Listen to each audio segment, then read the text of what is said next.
إلا بالله العلي العظيم اللهم انفعنا بما علمتنا وعلمنا ما ينفعنا وعلمنا ما جهلنا وذكرنا ما نسينا. InsyaAllah kita sambung balik pengajian kitab Al-Adhkar An-Nawawiyah yang dikarang oleh Imam Abu Zakaria Yahya bin Sharaf An-Nawawi rahimahullahu subhanahu wa ta'ala wa nafa'ana Allahu bi'ulumihi fid darain amin. Kita muka surat 50 terjemahan kitab Al-Azkar Imam Nawawi cetakan Al-Hidayah. Katanya yang kedua, zikir ketika mandi. Disunatkan bagi orang yang hendak mandi membaca seperti bacaan orang yang hendak berwudu daripada membaca basmalah dan selainnya. Tidak ada perbezaan dalam hal ini di antara mandi disebabkan junub, haid atau selainnya. Sebahagian kami mengatakan apabila mandi kerana junub atau haid maka tidak membaca basmalah. Apa yang jelas hal itu disunatkan bagi kedua-duanya seperti orang lain, hanya sahaja tidak dengan niat membaca Al-Quranul Karim. Muslimin muslimat yang dirahmati oleh Allah Subhanahu wa taala, kitab yang kita baca ni semua kita maklum, kitab Al-Adhkar An-Nawawiyah, zikir-zikir yang dihimpun oleh Imam Nawawi, yang mana Imam Nawawi mengumpulkan hadis Nabi sallallahu alaihi wasallam yang menjelaskan ucapan-ucapan Rasulullah sallallahu alaihi wasallam, bacaan-bacaan Rasulullah sallallahu alaihi wasallam, doa-doa Rasulullah sallallahu alaihi wasallam siang dan malam dalam semua hal. Hak ni dia nak cerita tentang mandi. Yang dimaksud dengan mandi di sini adalah mandi wajib. Katanya disunatkan bagi orang yang hendak mandi, yakni mandi wajib, untuk membaca seperti bacaan orang yang hendak berwudu. Dia kira mandi ibadat dulu. Manakala mandi yang tidak ibadat, boleh juga kita baca bismillah. Disunatkan juga. Cuma kita bincang yang ibadat dulu. Mandi ibadat adalah mandi wajib, mandi sunat Jumaat, mandi sunat hari raya. Sebelum daripada kita mandi, sunat kita baca bismillah. Macam orang berwuduk lah, membaca basmalah dan selainnya. Tidak ada perbezaan dalam hal ini di antara mandi disebabkan berjunub, haid atau selainnya. Cuma kata Imam Nawawi, sebahagian daripada kami, yakni sebahagian daripada ulama mazhab Imam Syafi'i, tapi pandangan ini adalah pandangan yang dhaif, pandangan segelintir ulama dalam mazhab Imam Syafi'i mengatakan apabila mandi kerana junub atau haid maka tidak membaca basmalah. Jadi bagi orang yang mandi kerana hadas janabah, hadas haid, nifas, jangan dia baca bismillah. Tidak disunatkan baca bismillah. Tapi pandangan ini adalah pandangan yang lemah. Kata Imam Nawawi, apa yang jelas hal itu, yakni membaca basmalah dan lain-lain, iaitu bacaan pada ketika berwuduk, sebelum ni kita bincang, disunatkan bagi kedua-duanya, yakni orang yang berjunub dan orang yang datang haid, seperti orang lain. Hanya sahaja tidak dengan niat membaca Al-Quranul Karim. Jangan niat membaca Al-Quranul Karim kerana perempuan yang haid dan orang yang berjunub tidak boleh membaca Al-Quranul Karim. Baik. Yang ketiganya, doa ketika tayamum. Muslimin muslimat yang dirahmati oleh Allah Subhanahu wa taala, kita dalam perbincangan fiqh kita ada perbincangan berkenaan dengan tayamum. Tayamum disyariatkan ketika mana seseorang tu tidak ada air untuk berwudu ataupun untuk mandi wajib, ataupun ada air tetapi tidak boleh menggunakan air tersebut kerana ada penghalang, sakit dan seumpamanya. Jadi ketika mana tidak ada air maka dia boleh bertayamum. Masalah tayamum perbahasan yang panjang, waktu kita kena bincang dalam kitab fiqh. Cuma kata Imam Nawawi, ketika tayamum ada juga doa. Disunatkan dimulakan tayamum dengan membaca basmalah. Sebagaimana ketika kita berwudu, ketika kita mandi wajib, sunat kita baca bismillah. Begitu juga ketika kita bertayamum, sunat kita baca bismillah.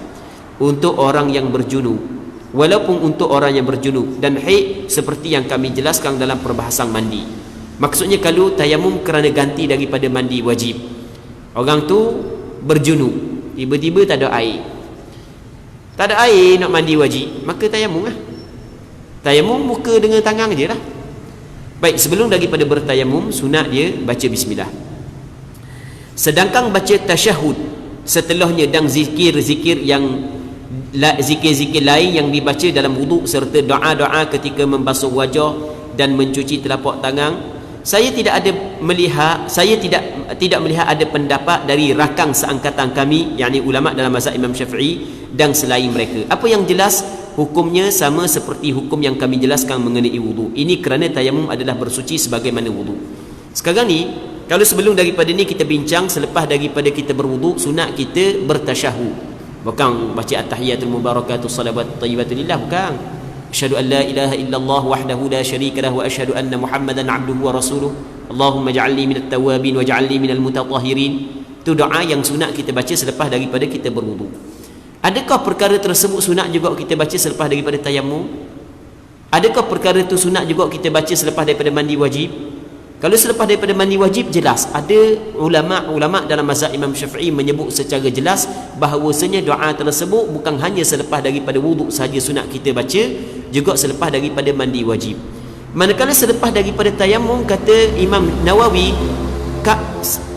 saya cuba perhati, cuba kaji di dalam kitab-kitab yang dikarang oleh ulama-ulama mazhab Imam Syafi'i sebelum daripada Imam Nawawi. Imam Nawawi kata tak jumpa. Tapi secara zahirnya, kata Imam Nawawi, ni pandangan Imam Nawawi, secara zahirnya disunatkan juga membaca asyhadu an la ilaha illallah wahdahu la syarikalah setelah daripada tayamum, kerana tayamum dia mengambil hukum yang sama dengan berwudu. Itu hak yang Imam Nawawi ingin sampaikan. Okey, habis. Yang keempat, doa ketika pergi ke masjid.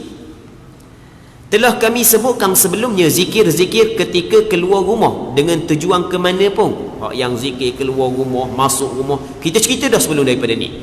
Nah, cuma benda hafidha man hafiz, orang Arab kata, ingat orang yang ingat, wa nasiyah man nasi, lupa orang yang lupa. Hak sebelum ni kita bincang panjang lebar dah. Orang hak yang ingat, orang hak yang lupa, dia lupalah. Baik. Jadi sebelum daripada ni kita bincang zikir ketika keluar rumah, ketika duduk dalam rumah, ada belaka sebelum daripada ni.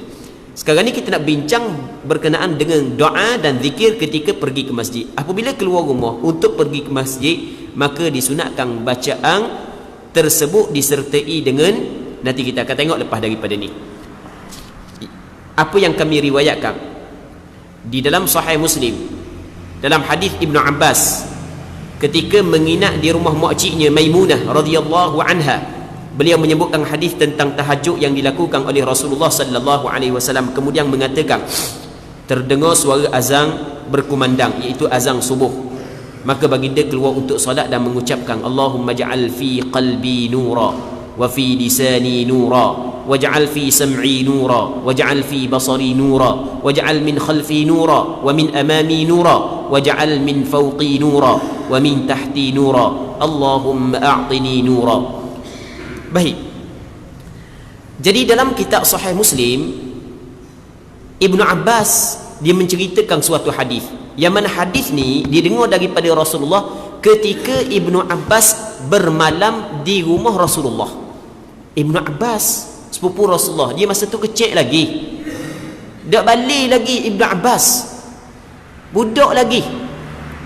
Akan tetapi kesungguhan dia di dalam menuntut ilmu, walaupun dia sempat tak lama dengan Rasulullah sallallahu alaihi wasallam, sekejap aja dia sempat dengan Rasulullah, tapi kesungguhan dia dalam menuntut ilmu, akhirnya dia menjadi ulama yang besar, sehingga kan diberikan gelaran kepada dia adalah turjumanul Quran, lidah Al-Quranul Karim.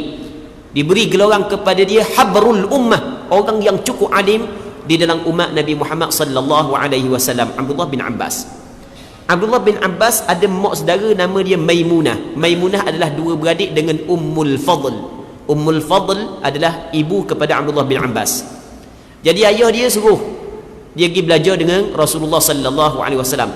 Tiba giliran mak saudara dia, maka Abdullah bin Abbas ambil peluang tidur rumah mak saudara dia, supaya dia dapat belajar daripada perbuatan perkataan Rasulullah selama dia berada di rumah mak saudara dia. Abdullah bin Abbas radhiyallahu ta'ala an. Abdullah bin Abbas menceritakan tahajud Rasulullah, doa tahajud. Lepas daripada tu, apabila subuh, maka Bilal bin Rabah bang, terdengar suara azan berkumandang, iaitu azan subuh. Maka Rasulullah pun keluar daripada rumah dia untuk pergi ke masjid. Masjid Rasul, rumah isteri Rasul dia tepek dengan masjid je. Keluar daripada rumah isteri dia pergi ke masjid sambil membaca doa ni. Mana doa dia? Allahumma ja'al fi qalbi nura. Maksudnya, ya Allah, jadikanlah di dalam hatiku nura, cahaya. Rasulullah sallallahu alaihi wasallam minta Allah Taala jadikan cahaya di dalam hati dia. Wa fi lisani nura, dan minta Allah Taala jadikan pada lidahku cahaya. Wa ja'al fi sam'i nura, dan jadikan pada pendengaranku cahaya. Wa ja'al fi basari nura, jadikan pada penglihatanku cahaya. Wa ja'al fi min khalfi nura, jadikan daripada belakangku cahaya. Wa min amami nura, daripada hadapanku cahaya. Wa ja'al min fawqi nura, jadikan daripada atasku cahaya. Wa min tahti nura, dan daripada bawahku cahaya. Depan, belakang, atas, bawah cahaya. Allahumma a'tini nura, ya Allah kurniakanlah, berilah kepadaku cahaya. Muslimin muslimat yang dirahmati oleh Allah Subhanahu wa taala. Yang pertama sekali yang dimaksud dengan cahaya di sini, kata ulama, adalah dua. Yang pertama cahaya di dunia, yang keduanya cahaya di akhirat. Cahaya di dunia dengan makna cahaya maknawi. Apa maksud cahaya maknawi? Bukan cahaya yang kita dapat tengok macam gelapu. Cahaya maknawi maksudnya adalah anggota-anggota tersebut ada nur, yang mana dengan nur tersebut Allah Ta'ala menjaga anggota-anggota tersebut daripada melakukan perkara yang dilarang oleh Allah Subhanahu wa Ta'ala. Rasulullah sallallahu alaihi wasallam mengetahui bahawasanya hati adalah raja kepada anggota-anggota kita, dan dia yang khabar kepada kita, ala wa inna fil qalb wa ala wa inna fil jasad mudghah, ketahuilah dalam tubuh badan kita ada seketul daging. Idza salahat salahal jasad kullu, apabila baik seketul daging tersebut, baik segala anggota yang lain. Wa idza fasadat fasadal jasad kullu, kalau rosak anggota tu maka rosak habis anggota-anggota yang lain. Kata Rasulullah, wahyal qalb, iaitu jantung hati. Rasul tahu hati adalah raja kepada anggota-anggota yang lain. Rosak raja, habis ngerayak-rayak, habis rosak belaka. Tetapi dalam hadis ni Rasulullah bukan hanya berdoa agar Allah Taala kurniakan cahaya di dalam hatinya sahaja, bahkan Rasulullah sallallahu alaihi wasallam minta Allah Taala kurniakan cahaya pada lidah dia, cahaya pada mata dia, cahaya pada telinga dia. Kalau kita dah padang minta habis dah hati molek, habis hak lain molek belaka. Benda hak yang Rasulullah nak ajar kepada kita, ataupun apa hak yang tersirat di dalam hadis ini, dalam doa Rasulullah, setiap anggota hak yang disebut dalam hadis ini mungkin tergelincir. Setiap anggota yang ada disebut dalam hadis ini mungkin tergelincir. Kadang-kadang orang dapat menjaga hati dia, tetapi mata dia tergelincir. Kadang-kadang orang tu dapat menjaga pandangan mata, tapi pendengaran dia tergelincir. Kadang-kadang orang tu dapat menjaga pendengaran dia, tapi lidah mungkin tergelincir. Kadang-kadang semua anggota dia dapat dia jaga, tiba-tiba ada benda yang bermasalah menanti di hadapan dia, di belakang dia, di atas dia, di bawah dia. Jadi terlalu banyak perkara-perkara yang menggelincirkan seseorang, sehingga kan Rasulullah sallallahu alaihi wasallam minta agar Allah Taala memberi cahaya, yang mana dengan cahaya tersebut dia dapat menyuluh di dalam kegelapan maksiat, kegelapan kemurkaan Allah Subhanahu wa Taala, dapat keluar kepada cahaya keredaan Allah Subhanahu wa Taala, cahaya taat kepada Allah Subhanahu wa Taala. Muslimin muslimat yang dirahmati oleh Allah Subhanahu wa Taala. Okey, itu cahaya di atas dunia. Yang keduanya cahaya di negeri akhirat, itu dipanggil cahaya hissi, cahaya hak yang zahir, hak yang jelas. Di negeri akhirat, orang beriman ahli syurga Allah Taala kurniakan cahaya. Umat Nabi Muhammad sallallahu alaihi wasallam dikurniakan cahaya pada anggota-anggota wudu. Innakum satud'auna yaumal qiyamati ghurran muhajjalin min atharil wudu. Mu pada hari kiamat dipanggil, disebut mu dengan golongan orang yang bercahaya anggota-anggota wudu, tangan, kaki, muka, dari kerana kesan-kesan wudu. Begitu juga ketika kita berada di padang mahsyar ada cahaya, ketika naik di atas tiang sirat ada cahaya. Allah Subhanahu wa taala berfirman dalam Al-Quranul Karim dalam surah Tahrim, nuruhum yas'a baina aydihim wa bi aymanihim yaquluna rabbana atmim lana nurana. Nuruhum yas'a baina aydihim, cahaya penuh di hadapan dia. Nuruhum yas'a baina aydihim wa bi aymanihim, dan pihak kanan dia. Yaqulun, mereka itu berkata pula, atmim lana nurana, ya Allah sempurnalah kepada kami cahaya kami. Cahaya hak yang jelas, hak yang dia dapat melihat di padang mahsyar di negeri akhirat. Muslimin muslimat yang dirahmati oleh Allah Subhanahu wa taala. Seterusnya, jadi doa ni antara doa yang sunat kita baca ketika kita keluar rumah nak pergi ke masjid. Allah Rabbi, kalau kita tengok makna dia, oh memang cukup hebat, baca doa ni walaupun sekali. Kalau tak banyak kali pun walaupun sekali. Dan pernah kita sebut sebelum daripada ni, kita belajar dah, Imam Nawawi kata kalau kita dengar kelebihan sesuatu amalan, maka kita beramal walaupun sekali supaya kita termasuk dalam ahli bagi amalan tersebut. Setiap amalan ada ahli dia. Setiap amalan ada ahli dia. Jadi kita baca sekali. Kalau malah nak ngapa tulis, nanti nak tubik subuh esok, sebab malam ni nak tubik dah rumah kan, sebab isyak dah, kena balik dah kejap ni, nak mari bulan masjid. Jadi subuh esok baca Allahumma ja'al fi qalbi nura, baca sampai habis, walaupun sekali. Seterusnya kata dia, kami meriwayatkan dalam kitab Imam Ibn Sunni dari Bilal bin Rabah, dia berkata Rasulullah sallallahu alaihi wasallam apabila keluar untuk solat, baginda mengucapkan bismillah, amantu billah, tawakkaltu ala Allah, la hawla wa la quwwata illa billah, Allahumma bihaqqis sa'ilina alaik wa bihaqqi makhraji hadha fa inni lam akhrujhu ashara wa la batara wa la riya'a wa la sum'ah, kharajtu ibtigha'a mardatik wattiqa'a sakhatik as'aluka an tu'idhani minan nar wa tudkhilani al-jannah. Allah. Baik, katanya artinya dengan nama Allah, keluar dengan nama Allah. Allah Rabbi, orang yang keluar dengan nama Allah, Allah Ta'ala akan jaga dia. Bismillah, dengan nama Allah. Aku beriman kepada Allah, aku berserah diri kepada Allah. Tiada daya, tiada upaya selain melainkan dengan pertolongan daripada Allah. Tiada daya, tiada kekuatan dalam meninggal maksiat, dalam melakukan ketaatan, melainkan dengan taufik daripada Allah. Andai kata Allah Ta'ala tidak memberi taufik kepada kita, nescaya tidak mampu untuk kita melakukan apa jua kebaikan, tidak mampu untuk kita meninggal maksiat. Sebab itulah mohonlah taufik daripada Allah Subhanahu wa Ta'ala. Ya Allah, dengan hak orang-orang yang memohon kepadamu, ni Rasul bertawassul. Ya Allah, dengan sebenar segala orang yang meminta kepadamu, ya Allah, dan dengan hak keluarku ini, dengan sebenar keluar aku ini. Rasulullah sallallahu alaihi wasallam bertawassul dengan kebaikan hak yang dia buat. Dia bertawassul dengan amalan kebaikan di antara perkara yang disyariatkan. Bertawassul ni menjadikan amalan tersebut perantaraan.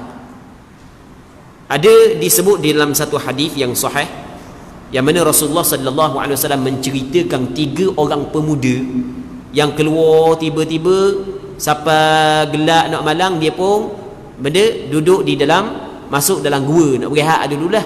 Tiba-tiba jatuh batu bapak, dong, tutup pintu gua. Dulu tak ada macam kita hesek-hesek apa semua. Kali kalau ni boleh kat kita WhatsApp, suruh kawan kita buat mari kering ke, buat mari keh ke, tolak. Dulu mana ada, nak keluar mana orang duduk dalam hutang senyap tau, dalam bukit senyap tau, 3 orang. Dia pun kata sudahlah kita warna ni, mati dah kita ni, nak boleh benda dah duduk dalam gua ni, tak ada benda dah yang boleh kita nak hidup. Tidak ada hak yang dapat menyelamatkan kita melainkan kita berdoa kepada Allah dengan amalan hak yang kita buat. Masing-masing berdoa, ya Allah, aku dulu berbakti kepada kedua ibu bapa aku tidak akan bagi minum kepada orang lain melainkan kepada ibu bapa aku. Dulu suatu hari aku lewat balik apa semua sekali, tiba-tiba ayah aku tidur dah, jadi aku tunggu. Lepas tu minta Allah Subhanahu Taala selamatkan, gerak sikit batu. Hak ni pula dia kata dia jatuh hati kepada sepupu dia hak puang apa semua sekali. Dipendekkan cerita, dia tinggal zina, patu harta hak yang dibagi ke sepupu dia tak ambil sikit pun, dia minta Allah Subhanahu Taala dengan kebaikan hak yang dibuat saat itu, buka pintu gua, buka sikit. Hak yang ketiga pula cerita pula kebaikan dia.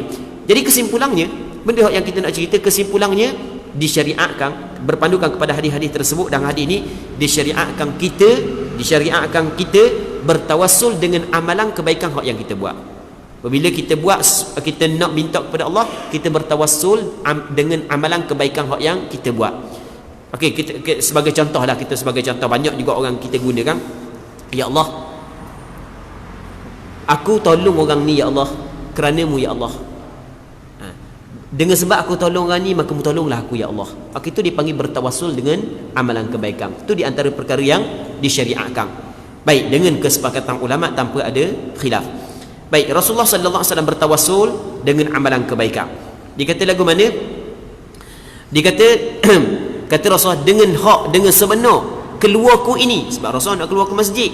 Jadi keluar Rasulullah ni keluar hak yang paling benar sekali, kerana keluar untuk beribadat kepada Allah. Sesungguhnya aku tidak keluar kerana angkuh, sombong, dan ingin dilihat oleh manusia, riak, atau didengar oleh orang lain, sum'ah. Bukan kerana itu. Aku keluar kerana mengharap redha-Mu dan takut daripada murka-Mu. Aku memohon kepadamu agar engkau menjauhkan aku dari neraka dan memasukkan ke dalam syurga. Muslimin muslimat yang dirahmati oleh Allah Subhanahu wa taala, Nabi sallallahu alaihi wasallam adalah orang yang dijamin syurga oleh Allah Subhanahu wa taala. Orang yang dijamin syurga oleh Allah Subhanahu wa taala, dijamin, diyakini dia akan terselamat daripada neraka Allah. Tetapi kalau kita tengok di dalam banyak doa Rasulullah sallallahu alaihi wasallam, banyak sekali Rasulullah berdoa agar Allah Taala kurniakan, anugerahkan syurga kepada dia, dan agar Allah Subhanahu wa taala lindungi dia daripada neraka Allah Subhanahu wa taala. Kerana dia, kerana orang yang semakin rapat dengan Allah, dia semakin takut kepada neraka Allah Subhanahu wa taala.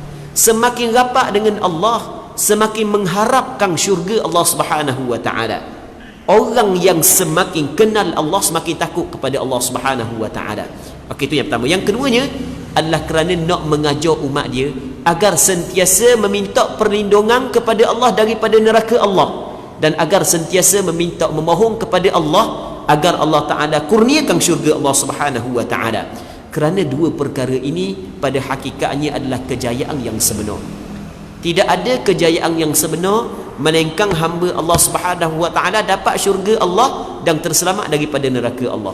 Hak selain daripada tu pelawak belaka. Hak selain daripada tu, kalau orang tu habis kenikmatan dunia diperolehi oleh dia, akan tetapi setelah daripada dia meninggal dunia, dia tidak mendapat syurga Allah. Pada hakikatnya dia dapat benda pada hakikatnya. Kerana kebahagiaan yang didapat di atas dunia bersifat sementara, manakala kesengsaraan di negeri akhirat adalah bersifat kekal abadi. Sama juga sebaliknya, katakanlah orang tu tak ada benda pun atas dunia, tak ada harta, tak ada jawatan, tak ada benda-benda duduk atas dunia dia. Orang tak kenal langsung. So kata orang kampung lain, kampung dia pun ramai tak kenal dia.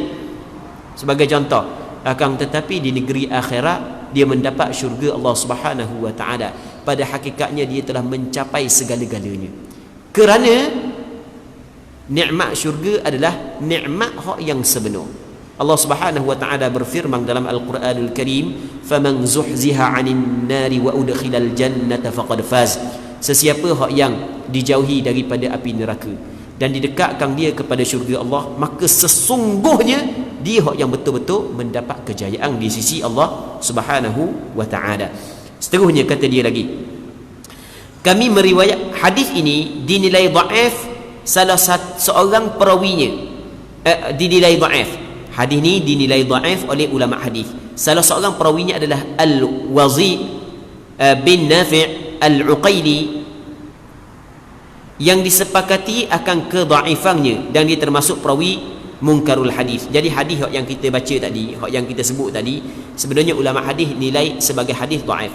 Namun tidak menjadi masalah kita membaca doa tersebut, kerana makna dia sedikit pun tidak bercanggah dengan hadis-hadis sahih yang lain. Kami meriwayatkan dalam kitab Imam Ibn Sunni, kata Imam Nawawi, yang sama makna dengan hadis di atas, dari riwayat Atiyah Al-Aufi daripada Abu Sa'id Al-Khudri radhiyallahu taala an, daripada Nabi sallallahu alaihi wasallam. Atiyah juga dinilai dhaif. Ada sanad yang lain, ada jalur sanad yang lain tapi juga dinilai dhaif oleh ulama hadis. Kesimpulan hadis yang kita baca yang kedua tadi sebenarnya adalah hadis dhaif. Namun walau bagaimanapun, walaupun hadis tu hadis dhaif, hadis yang kedua tadi, manakala hadis yang pertama atau sahih sebab riwayat Muslim. Hadis yang kedua ni hadis dhaif, walaupun dhaif tidak menjadi masalah kita baca. Yang kelima, zikir ketika masuk dan keluar masjid. Dia ada pula hak tadi zikir masuk masjid saja, hak ni ketika masuk keluar rumah pergi ke masjid. Hak ni zikir ketika masuk dalam masjid dan keluar daripada masjid. Ada zikir dia, ada doa dia. Disunatkan untuk mengucap a'udzubillahil azim wa biwajhihil karim wa sultanihil qadim minasyaitonir rajim. Alhamdulillah. Allahumma salli wa sallim ala Muhammad wa ala ali Muhammad. Allahumma ighfir li dhunubi waftah li abwaab rahmatik. Ini doa yang sunat kita baca ketika kita masuk dalam masjid. Sama ada masjid buat Jumaat ataupun tidak. Dia masjid ni, di masjid dia terbahagi kepada dua. Yang pertama dipanggil masjid jami', yang keduanya masjid ghairu jami'. Masjid jami' adalah masjid yang buat Jumaat, yang didirikan Jumaat. Manakala masjid ghairu jami', masjid yang memang diniatkan, diwakafkan untuk buat masjid tetapi tidak didirikan Jumaat. Kedua-dua masjid dia mengambil hukum yang sama. Boleh kita beriktikaf, dan doa ni disunatkan kita baca apabila kita masuk dalam masjid, sama ada masjid jami' ataupun ghairu jami', sama ada Masjidil Haram, Masjid Nabawi, Masjid Al-Aqsa ataupun masjid-masjid yang lain. Panjang doa ni a'udzubillahil azim wa biwajhihil karim wa sultanihil qadim minasyaitonir rajim. Alhamdulillah. Allahumma salli wa sallim ala Muhammad wa ala ali Muhammad. Allahumma ighfir li dhunubi waftah li abwaab rahmatik. Artinya, aku berlindung kepada Allah yang Maha Agung dengan wajahnya yang Maha Mulia dan kekuasaannya yang sedia kala. Aku minta berlindung kepada Allah dengan zatnya yang mulia dan kekuasaannya yang sedia kala, minta berlindung daripada syaitan yang kena rejam, daripada godaan syaitan yang terkutuk. Segala puji bagi Allah. Ya Allah, limpahkanlah selawat dan salam kepada Muhammad dan keluarga Muhammad. Ya Allah, ampunilah dosa-dosaku dan bukakanlah bagiku pintu-pintu rahmatmu. Muslimin muslimat yang dirahmati oleh Allah Subhanahu wa taala, kita masuk ke dalam masjid adalah kita nak buat ibadat. Masuk dalam masjid kita nak buat ibadat. Kadang-kadang kemanisan ibadat itu sendiri terhalang, tidak dapat dirasai oleh pelaku ibadat kerana dosa yang ada pada diri dia. Jadi sebelum daripada kita masuk untuk buat ibadat, kita minta Allah Ta'ala ampunkan dosa-dosa tersebut yang menghalang, yang menyebabkan hati kita jadi kerah, yang menyebabkan terhalang kita mencapai kelazatan di dalam melakukan ibadat. Sebelum daripada kita masuk, kita istighfar kepada Allah Subhanahu wa Ta'ala supaya Allah Ta'ala mengampung dosa kita, yang mana apabila kita diampung dosa kita, maka ibadat yang kita buat akan rasa ringan, dok jadi berat. Kadang-kadang jadi berat nak buat ibadat. Nak sembahyang sunat pun rasa berat. 2 rakaat mula rasa nak buat banyak kok, masa duduk rumah tu tak apalah, dapat dah pahala niat dapat dah. Siapa buat 2 rakaat rasa tak mahu nak buat dah Punca kerana dosa yang ada di dalam diri. Muslimin muslimat yang dirahmati oleh Allah Subhanahu wa taala. Makna dia kita baca dah kan. Kemudian membaca bismillah dan mendahulukan kaki kanan ketika masuk. Kemudian ketika keluar mendahulukan kaki kiri dan membaca seperti bacaan ketika masuk. Sama je. Ketika hak tadi tu a'udzubillahil azim wa biwajhil karim wa sultanil qadim, doa yang sunat kita baca ketika kita masuk masjid dan ketika kita keluar daripada masjid. Cuma perbezaannya ketika masuk dengan kaki kanan, keluar dengan kaki kiri. Dan sebelum daripada ni kita cerita dah berkenaan dengan masalah kalau pakai selipar sunat pakai kaki kanan. Di sebelum daripada ni kita cerita tentang perbuatan Rasulullah ketika Rasulullah pakai selipar. Kana yuhibbut tayammunu fi sya'nihi kullih. Rasulullah suka buat balik kanan dulu pada semua urusan dia. Jadi kalau sekiranya tepat kita tok selipar saat ni tu tepek dengan masjid, jadi kalau kita keluar kaki kiri, terus pergi kepada selipar pakai kaki kiri. Jadi bermakna keluar daripada masjid boleh kita beramal dengan apa yang dibuat oleh Rasulullah, keluar dengan kaki kiri, tapi nak pakai lipat tak boleh pula. Kalau misalnya tepi tu bukan masjid, lain lah. Dia ada juga dalam ni masjid, luar ni orang duduk di masjid, beranda untuk orang berehat, untuk orang haid duduk situ, ada juga. Jadi kalau kira kalau hak ni bukan masjid, daripada pintu ni lah masjid, jadi lakoh keluar daripada pintu ni, jakoh kaki kiri. Tapi ada juga orang sana tu hak ni masjid, hak luar tu masjid juga. Sampai rapat tu, rapat tangga tu, lipat bukan masjid, naik je masjid lalu. Jadi apabila nak turun daripada masjid, kaki kiri kita jakoh ke lipat kaki kiri, jadi sahut lipat kaki kiri. Tak boleh pula fadilat situ kaki kanan. Cara dia mudah je. Cara dia masa tu keluar tu, kita jangan pakai lipat lagi, keluar dua belah baru sahut lipat dengan kaki kanan. Jijok dulu atas lipat. Atas lipat kita, jangan jijok atas lipat orang, marah orang pula orang. Jijok atas lipat kita dulu kaki kiri, barulah sahut kaki kanan, supaya kita dapat kelebihan keluar dengan kaki kiri, pakai lipat dengan kaki kanan. Baik, muslimin muslimat yang dirahmati oleh Allah Subhanahu wa taala. Yang keduanya, perbezaan lagi adalah kalau doa masuk dalam masjid, kita baca Allahumma ftahli abwaaba rahmatik, ya Allah bukalah bagiku pintu-pintu rahmatmu. Tapi keluar daripada masjid, kita kena tukar perkataan rahmatika kepada fadlik. Allahumma ftahli abwaaba fadlik, ya Allah bukalah bagiku segala pintu kurniaan daripadamu. Dia fadlik ni dia termasuk rezeki. Rezeki perkataan fadlik, harta benda, minta Allah Ta'ala kurniakan, bukakan pintu-pintu harta benda kepada kita. Baik, kata dia kecuali bacaan abwaaba fadlika, pintu-pintu kurniamu, sebagai ganti daripada bacaan abwaaba rahmatika. Baik, tukar gitu je lah.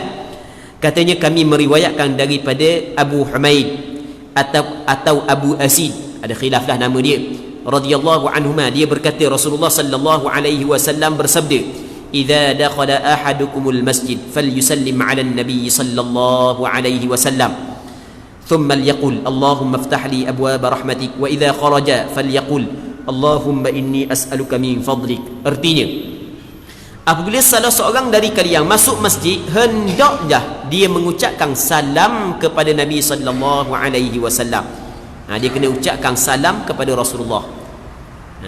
Assalamu alayka ya Rasulullah. Kalau dulu Rasulullah ada dalam masjid, sahabat sampai di masjid, masuk dalam masjid, jumpa Rasulullah, bagi salam kepada Rasulullah. Manakala sekarang ni kita Rasulullah tak ada dalam masjid, maka kata ulama tetap sunat juga kita bagi salam kepada Rasulullah sallallahu alaihi wasallam. Dan bukan setakat salam, bahkan iringkan dengan selawat. Kedua-dua, kerana dua perkara tersebut dituntut oleh Allah Subhanahu wa taala di dalam Al-Quranul Karim. Innallaha wa malaikatahu yusalluna 'alan nabi ya ayyuhalladzina amanu sallu 'alaihi wa sallimu taslima.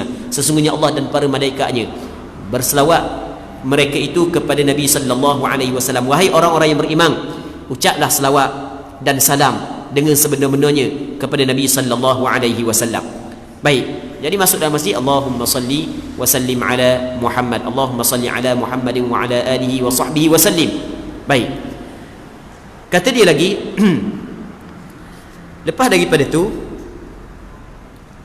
kemudian mengucapkan Allahumma ftah li abwaaba rahmatika, ya Allah bukakanlah bagiku pintu-pintu rahmatmu. Dan ketika keluar mengucapkan Allahumma inni as'aluka min fadlika, ya Allah sesungguhnya aku memohon kurniaanmu. Diriwayatkan oleh Imam Muslim dalam sahihnya, Abu Daud, Imam Nasa'i, Imam Ibnu Majah. Hadis tadi diriwayat oleh Imam Muslim, Imam Abu Daud, Imam An-Nasa'i, Imam Ibnu Majah dan selain daripada mereka dengan sanad yang sahih. Cuma dalam riwayat Muslim tidak terdapat lafaz yang berbunyi falyusallim ala nabi sallallahu alaihi wasallam. Dalam riwayat Muslim tak adalah perkataan hendaklah dia mengucap salam kepada Nabi sallallahu alaihi wasallam. Lafaz tersebut terdapat di dalam riwayat perawi lainnya. Baik, ada dalam riwayat yang lain, tapi dalam riwayat Imam Muslim tak ada perkataan supaya berselawat mengucap salam kepada Rasulullah. Muslimin muslimat yang dirahmati oleh Allah Subhanahu wa taala, kenapakah ketika masuk dalam masjid sunat kita kata ya Allah kurniakan kepada aku, bukalah kepada aku pintu-pintu rahmatmu. Manakala keluar daripada masjid, kita minta daripada Allah agar Allah Ta'ala buka kepada kita pintu-pintu kurniaan dia. Kerana dia, kerana orang masuk dalam masjid dia nak buat ibadat, maka sesuailah dia minta rahmat daripada Allah. Dan kebiasaan orang balik keluar daripada masjid adalah nak cari rezeki lah untuk kehidupan dia pula. Dah habis dah bahagian rohani dia pula, habis dah bahagian rohani, nak cara bab jasmani dia pula. Maka sesuailah ketika dia keluar daripada masjid, dia minta agar Allah Ta'ala permudahkan dia dalam urusan mencari rezeki. Dan perkara tersebut yang diperintah oleh Allah Subhanahu wa Ta'ala dalam Al-Quranul Karim. Dalam surah Al-Jum'ah Tuhan kata lagu mana, fa idza qudiyatis salatu fantashiru fil ardi wabtaghu min fadlillah. Apabila selesai dah sembahyang, maka hendaklah kamu berhamburan di atas muka bumi dan tuntutlah, carilah daripada kurniaan Allah Subhanahu wa Ta'ala. Baik. Seterusnya kata dia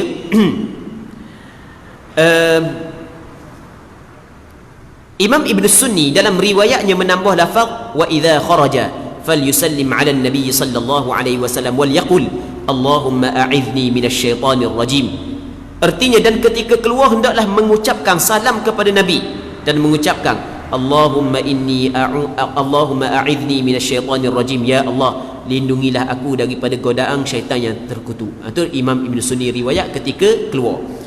Tambahan lafaz ini diriwayatkan oleh Imam Ibn Majah, Imam Ibn Khuzaimah dan Imam Abu Hatim bin Hibban, Imam Ibn Hibban dalam kitab sahih mereka berdua. Penambahan saat ini bukan hanya diriwayat oleh Imam Ibn Sunni, bahkan juga diriwayat oleh beberapa orang ulama hadis yang lain. Seterusnya kami meriwayatkan daripada Abdullah bin Amr bin Al-As, Abdullah bin Amr bin Al-As radhiyallahu anhuma, daripada Nabi sallallahu alaihi wasallam bahawa apabila baginda hendak masuk ke masjid, baginda membaca a'udzu billahil azim wa biwajhihil karim wa sultanihil qadim minasy syaithanir rajim. Qal fa idza qala dhalika qala asy-syaitan hufidha minni sa'iral yawm. Artinya, Rasulullah ketika nak masuk masjid Rasul baca doa ni, aku berlindung kepada Allah yang Maha Agung dengan wajahnya, dengan zatnya yang maha mulia dan kekuasaannya yang lampau, kekuasaannya yang sedia kala. Itu sultanihil qadim, kekuasaan Allah yang sedia kala. Minta berlindung daripada godaan syaitan yang terkutuk. Jika dia membaca itu, kalau dia baca doa ni, syaitan berkata, dia telah dijaga dariku sepanjang hari ini.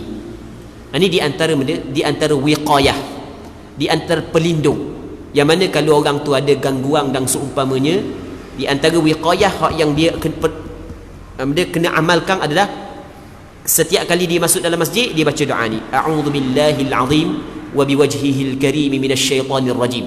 Sebab Rasulullah khabar dalam hadis yang diriwayat oleh Imam Abu Daud dengan sanad yang sahih, Rasulullah khabar kalau orang tu baca lagu ni, syaitan akan kata dia ni Allah Ta'ala pelihara dah daripada godaan aku, daripada tipu daya aku, daripada kejahatan aku, kata syaitan. Rasulullah khabar, bukan kita ambil ngaruk kalian ni. Rasulullah khabar, Rasulullah khabar, syaitan khabar lagu tu. Muslimin muslimat yang dirahmati oleh Allah Subhanahu wa Ta'ala. Hadis ini dinilai hasan, diriwayatkan oleh Imam Abu Daud dengan sanad yang baik. Cuma ada sebenda yang hamba nak cerita ni berkait dengan usuluddin sikit. Dalam hadis ni diriwayat dengan sanad yang elok. Ada sebahagian ulama menilai hadis ini sebagai hasan dan ada sebahagian ulama menilai sebagai hadis yang sahih, diriwayat oleh Imam Abu Daud. Yang mana dalam hadis ini ada lafaz bunyi a'udzu billahil azim wa biwajhihil karim wa sultanihil qadim. Ada perkataan qadim. Kita nak cerita bab usuluddin sikit ni. Aku minta berlindung kepada Allah Subhanahu wa Ta'ala. Aku minta berlindung dengan Allah Ta'ala yang maha mulia, dengan zat Allah Subhanahu wa Ta'ala yang maha mulia, dan sultan, kekuasaan Allah Ta'ala yang qadim, yang sedia kala. Baik, kita dalam usuluddin mengikut metod ataupun manhaj Asy'ariyah dan Maturidiyah. Biasa belajar usuluddin tak biasa dengar kan manhaj Asy'ariyah dengan Maturidiyah ke? Tak biasa dengar. Ataupun tepat kita dipanggil dia usuluddin pengajian sifat 20. Dia pengajian usuluddin sifat 20 tu dipanggil dia mengikut manhaj Asy'ariyah ataupun manhaj Maturidiyah. Manhaj tersebut di asas manhaj sahaja. Perbincangan tu ambil daripada Quran dan hadis, ambil daripada Rasul dan para sahabat. Manhaj sahaja, cara sahaja, yang diasaskan oleh Imam Abu Hasan Al-Asy'ari dan Imam Abu Mansur Al-Maturidi. Yang mana dalam pengajian sifat 20, di antara sifat yang wajib bagi Allah adalah sifat qidam. Kita wujud, qidam, baqa, qidam. Baik, ada sebahagian daripada golongan yang anti kepada sifat 20. Orang yang anti ni dia tak ada cari kelebihan, dia akan cari mana kekurangan dan kesilapan. Nampak ya dah, nampak silap, sini dah silap Dia kata benda kok dia kata sifat Allah Taala qidam. Tidak ada dalil daripada Quran dan hadis bahawasanya ada lafaz qidam yang dinisbahkan kepada Allah Subhanahu wa taala. Dia kata tak ada. Ada, tak apalah. Ulama kita jawab mana, mu tak mau pakai qidam, ikutlah mu nak kata al-awwal pun tak apa, wal awwal wal akhir, makna sama je. Kita sekarang ni bukan kita nak bincang berkenaan dengan istilah. Istilah kita boleh letak, kita nak bincang makna kepada istilah tersebut. Adakah salah orang yang beriktiqad bahawasanya Allah Subhanahu wa taala ada, dia tidak ada permulaan? Tak salah. Bahkan itulah iktiqad yang sebenar, hak yang disebut dalam Quran dan hadis. Sepakat ulama mengatakan Allah Taala ada, dia tidak ada permulaan. Wal awwal wal akhir, Allah Taala adalah awal dan hak yang akhir. Cuma tempat pertikaiannya masalah penggunaan lafaz qidam. Dia kata penggunaan ni tidak disebut dalam Al-Quran, tidak disebut di dalam hadis, tidak diguna oleh ulama salaf. Allahu Rabbi. Sebenarnya nak kabur pengajian sifat 20 tu salah je situ je, sebab tengok guna perkataan qidam. Yang pertama sekali, sebelum daripada kita kata tak ada, kita kena kaji perhabis dulu. Ada disebut dalam riwayat Imam Abu Daud dengan sanad yang sahih yang kita baca ni. Rasulullah baca ketika masuk dalam masjid, a'udzu billahil azim wa biwajhihil karim wa sultanihil qadim.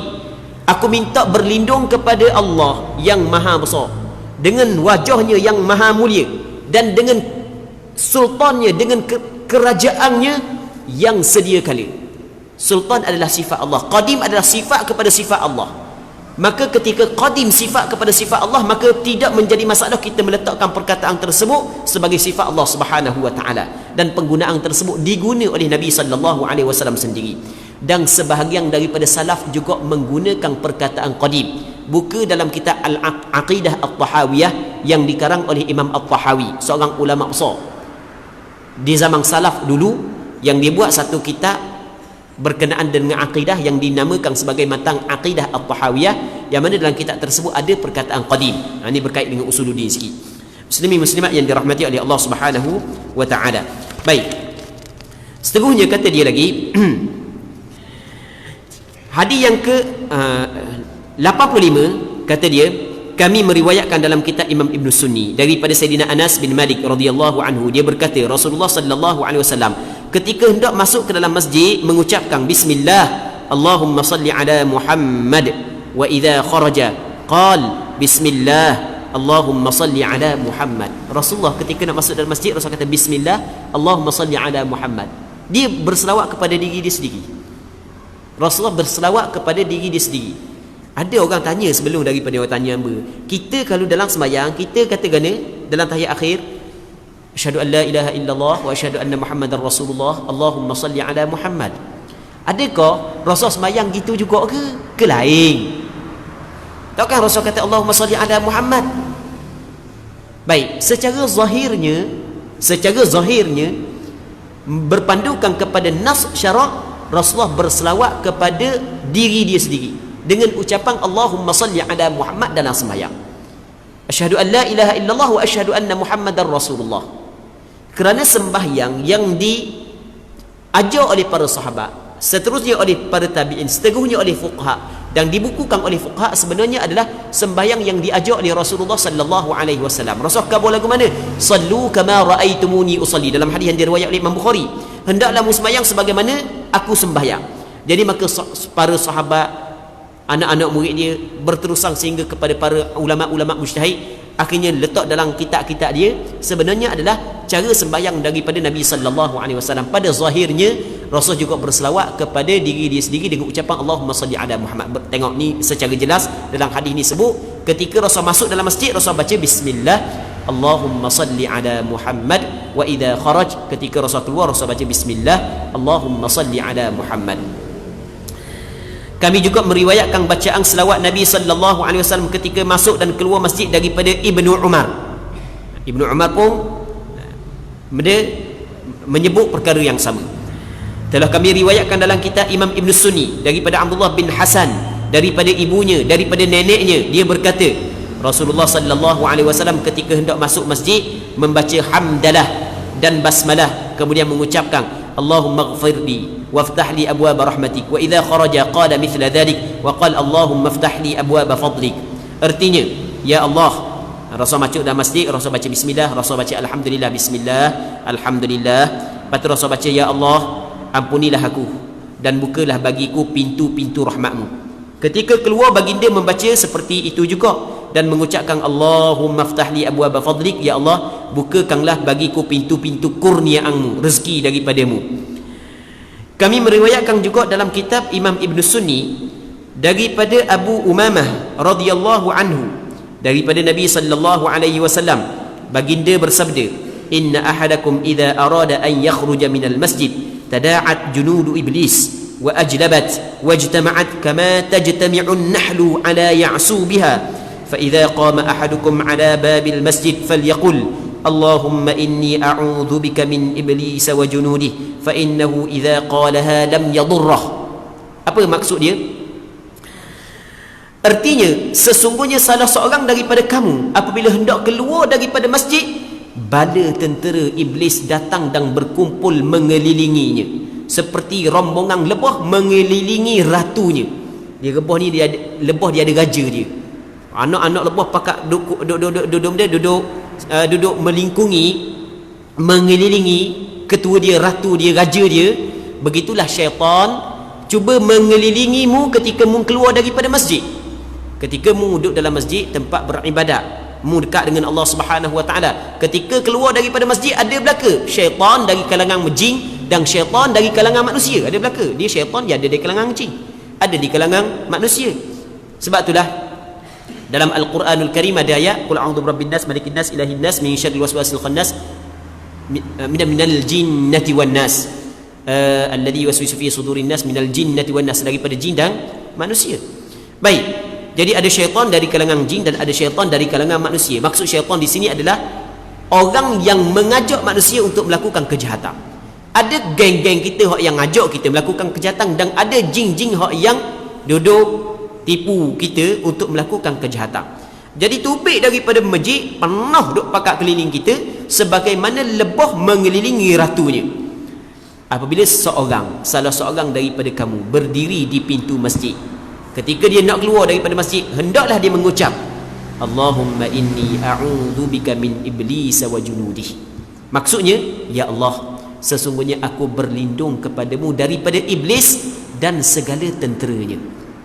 Minta Allah Ta'ala lindungi kita daripada iblis dan tentera dia, orang yang membantu iblis, sama ada dari kalangan jin dan dari kalangan manusia. Jika dia mengucapkan itu, maka iblis tidak akan mengganggunya sama sekali. Allahu Rabbi. Kata al-ya'subu dalam bahasa Arab tu, dalam hadis ada perkataan ya'sub. Ya'sub ni maknanya ratu lebah. Yang keenam, zikir di dalam masjid. Okey, kita ada pula benda zikir di dalam masjid. Maksud ni zikir masuk dalam masjid, lepas tu zikir hak yang keluar daripada masjid. Dan kita ada pula zikir di dalam masjid. Jadi bab zikir dalam masjid panjang lagi. Kita rasa untuk malam ni kita berhenti sini dululah. InsyaAllah kita berdoa kepada Allah Subhanahu wa taala agar Allah Taala bagi kekuatan kepada kita, bagi taufik kepada kita, dapat kita beramal dengan apa yang kita bincang. Sebenarnya apa yang kita belajar ni adalah satu kebaikan, sama ada kita beramal ataupun tidak. Sebab beramal hak ni adalah beramal hak yang sunat, bukan diwajibkan. Akan tetapi walaupun benda ni sunat, orang hak yang meninggal perkara yang sunat adalah orang hak yang cukup rugilah. Kadang-kadang punca daripada benda sunat tu lah sehingga kan membantu kita banyak melakukan benda hak yang baik. Kita kadang-kadang kita buat contoh dah. Saya ni nak berhenti dah sikit lagi, ambil sikit. Kita buat contoh, sebagai contoh, kadang-kadang kita kata budu je, nasi budu je, tapi kih budu kadang-kadang 3 pinggang. Tak ada budu sepinggang pun dah habis kadang-kadang. Kih budu je, bunyi budu je. Tapi 3 pinggang habis nasi. Begitu juga benda sunat. Kadang-kadang benda sunat yang kita buat ia membantu kita memperbanyakkan dalam melakukan kebaikan dan meninggal maksiat, meninggal benda yang mungkar. Jadi kita belajar ni suatu benda yang comel, ada ganjaran pahala, tapi yang lebih baik lagi adalah kita beramal dengan apa yang kita dengar walaupun sekali, supaya kita termasuk dalam ahli kepada amalan tersebut. Dan kita berdoa kepada Allah Subhanahu Wa Taala agar Allah Taala memberi kekuatan kepada kita untuk kita beramal walaupun sekali. Wallahu Subhanahu Wa Taala a'la wa a'lam. Allahumma haqqiqna bittiba'i nabiyyika Muhammadin sallallahu alaihi wasallam zahiran wa batinan. اللهم اجعلنا ممن يستمعون القول فيتبعون أحسنه وصل اللهم وسلم وبارك على سيدنا محمد وعلى آله وصحبه أجمعين والحمد لله رب العالمين.